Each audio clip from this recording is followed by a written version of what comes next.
Nziramu nate okukwanirizaako mukwano gwange omulungi gwakyatuuliriza ku mukutu gwaffe guno. Tukyagenda mu maaso n'ekitabo kyaffe Mitembo Ssuubi ekyawandiikibwa Dr. Ssaalongo Kiwanuka Aloysius Kalyesubula.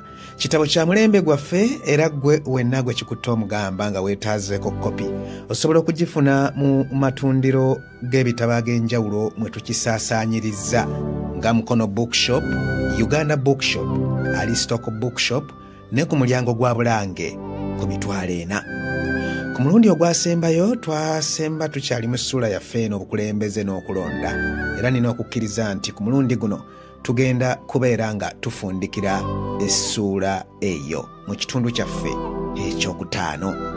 Nsaba tugende mu maaso nga twekkaanyira nga tuwuliriza essuula eno ekuwoomere obukulembeze n'okulonda. Katweyongereyo. Omukulu bwe yatuuka ku by'obulamu abantu ne bamusaba aleme kukoma ku kwogera kubanga yabagamba nti tewali muntu yenna asobola kubaako kyakola okuggyako nga mulamu bulungi, era n'abasuubiza okuzimba amalwaliro mu kibira agali ku mulembe nga mulimu eddagala wamu n'abasawo abatendeka obulungi nga basasulwa busanga. Mwana mulenzi yasimba nnyo essira ku ddembe ly'obuntu ng'agamba nti mu kibira temuteekeddwa kubaamu muntu asinga ku munne bwe kituuka ku nsonga z'eddembe, era nti buli muntu yenkana munne ku nsonga z'eddembe ly'obuntu. Buli omu ateekeddwa okuwanga munne ekitiibwa. Bwe yali anaatera okumaliriza okwogera kwe yagamba abakuuma ddembe mu kibira nti abaserikale bakola omulimu gw'amaanyi nnyo mu kukuuma ensalo z'ekibira era basaana okwongezebwa omusaala basobole okukuuma obulungi eddembe ly'abalala.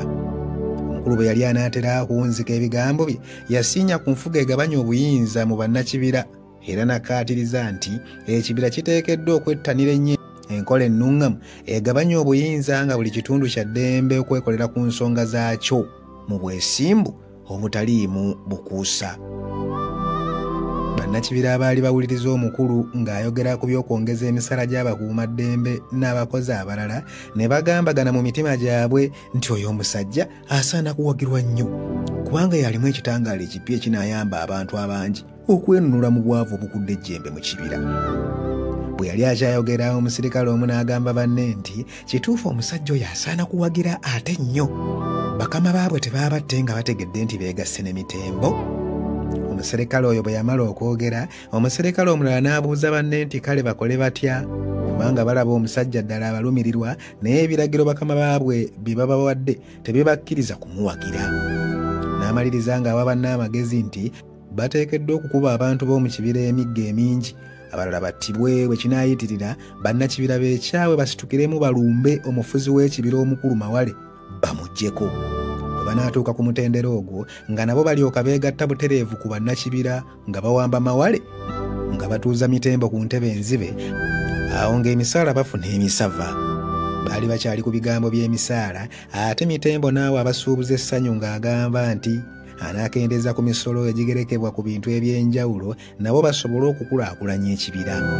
Omusuubuzi omu bwe yakiwulira nga kivudde mu kamwa k'omukulu n'abuuza nti ssebo mukama waffe olwo ate enguudo gwe tunaayisanga ebyamaguzi byaffe kinaaba kitya? Mitembo teyalonzalonza kwanukula nti enguudo bye bimu ku bintu ebikulu bye ntaddeko nnyo essira kubanga tewali kibira kisobola kugenda mu maaso ng'ebyentambula byadobonkana dda. Era yasuubiza bannakibira nti bw'anaakwasibwa enkata y'ekibira boolekedde okulaba ku nguudo eziyita mu bbanga ne mu bwengula.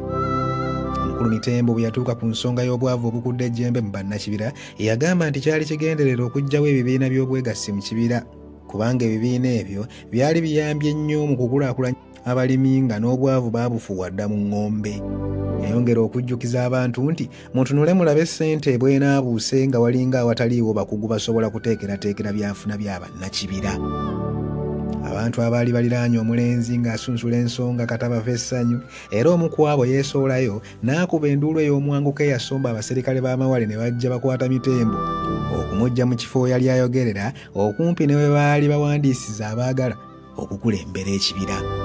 Mitembo ng'agabwa g'amawale gamaze okumukwata n'okumutaagulataagula nga bwe gamuyiira ne Kamulali mu maaso, mazima ekyo gaakikola nga gamulanga okutunuza essimbo wamu n'okwogera amazima agakaawa ng'abikkula bannakibira amaaso.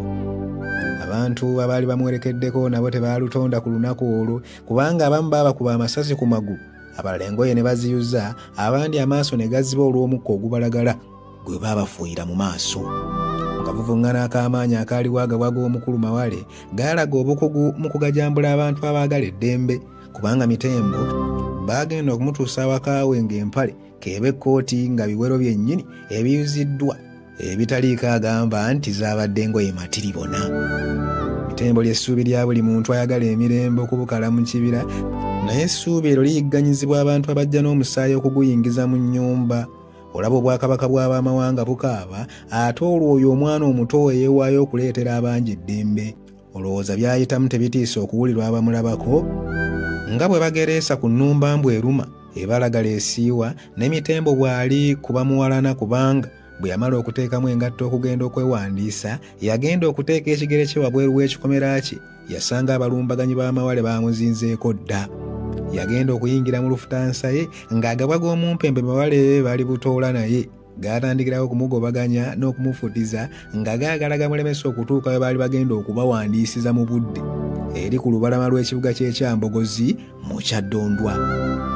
Mitembo aba akyali mu lugendo atolontoka n'asisinkana obwesedde bw'abantu obukwatiridde ku makubo, nga buli wozza amaaso olaba nnyiririza abantu abakwatiridde, naye ekyasinga okutabula abantu abo kwe kulaba agabwa g'amawale nga gagenda gakuba abantu kibooko wamu n'okubafuuyira omukka ogubalagala mu maaso nga tegaagala balabe ku mwagalwa waabwe.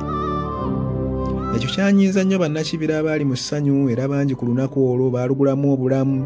Ekyo agabwa g'amawale gaakikolanga mu bugenderevu olw'okweraliikirira okungi okwali kuwambye omutima gw'omumpembe Mawale eyali afuga bannaabwe obumbula. Obulawadde Mawale ne basajja be baakola kyonna ekisoboka okulemesa Mitembo okwewandiisa mu budde, naye byonna byagaana era yafundikira ali ku kakonge kaabavuganya ku ntebe enkulu mu kibira. Katonda bw'agamba nti gundi situka otambule ositukirangamu mu bwangu, ekyo kituukira bulungi ku Mawale, kubanga bwe yayagala okuwakanya omukulu afuga akakiiko k'ebyokulonda nti empapula za Mitembo teziwera amugobe, wabula yasanga abakulu baamaze dda okukakasa obuyigirize bwe, era essuubi eppya wamu n'essanyu mu bannakibira ne libukala buto mu mitima gyabwe. Obuyonjo kintu kikulu ddala, kubanga Mitembo ne banne bwe baali bagenda okwewandiisa bayambala ne banekaanika mu masuuti. Ekyo tekyalobera agabwa g'amawale kubakwata, kuyuzaayuza ngoye zaabwe ne gazifuula obulere, wamma ggwe ataaliyo nga babasikaasikanya obuuzanga Ssennyonyi Muzinge oba Ssebuufu Bwango. Mazima bw'oli batuukirira bali kubuulira ebyabatuukako, ddala oba babalanga bukambwe oba kuba na mitwe eminene nange saamanya. Kubanga bannakibira baagenda okuddamu okwetegereza empale ya Ssebuufu Bwango ng'eringa kiwujjo kyennyini eky'ennyonyi, ate ng'ekkooti ye lutuula lw'abayizzi lwennyini okwabula embwa. Omusajja wattu bwe yagwa wansi ng'agabwa g'amawale gamaze okumuluma, ng'essagama lyonna liyiika, ne balekaawo ekinene kyawanga mu maziga amayitirivu awo ataali ayamba. Ng'abaatusooka bwe baagera nti gayita ku kibi ne gaseka, ne bannakibira bwe baalaba ku maziga ga Ssebuufu Bwango ne baseka nga beebuuza oba naye bulijjo akaaba. Ate naye bwe yalaba ku kiwundu nga kivaamu omusaayi omungi ne yeeyongera okukaaba ng'agamba mu mutima gwe nti agabwa g'amawale gabadde gaagala kummiza mu ssu nga bwe gaakikola ku mugoba w'emmotoka ya Mitembo. Wadde mbu Ssebuufu Bwango yalowooza bw'atyo, naye Mitembo kye yaliko kyali kyokya nga kabiga kennyini akabugujja. Amaaso ge kataba gajjemu nga bakozesa akakebe ka Kamulali ke baamukasukira nga bamulanga okutunuza essimba okukira ttimba. Era nti buli lw'abatunuulira bakwatibwa ekisa mu mitima gyabwe ne balaba nga ddala omuyaaye yabayitako tebaliddamu kumusanga. Kwe kusalawo nabo okukozesa ettima nga bamulungira Kamulali asinga obukambwe nga bamutulugunya. Ate alukutambulira akusibira y'amenva eba ntanda, ne ku lunaku olwo ng'agabwa g'amawale gamaze okukola ebikolobero ebyo ku mwana w'abandi omuto nga gamukozeeko ebikolwa eby'ettemu ku mubiri. Kyokka nga mukulu nnyo mu by'obwongo ne mu by'obukulembeze, basajja b'amawale baatandikirawo okukola enteekateeka ez'okumulemesa okwetooloola ekibira.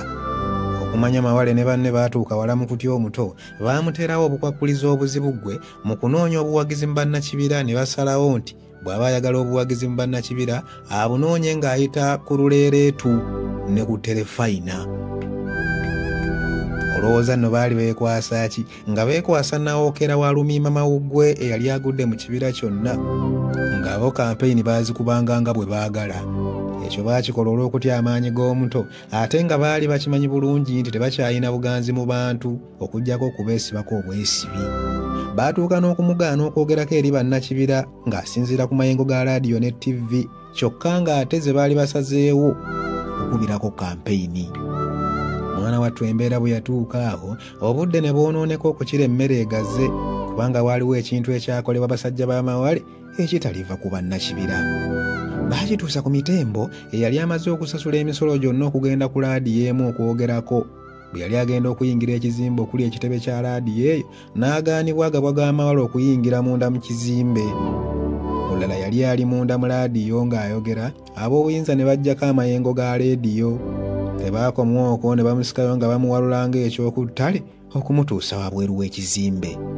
Katonda alina amaanyi ate n'emitembo Katonda yamuwa obugumiikiriza.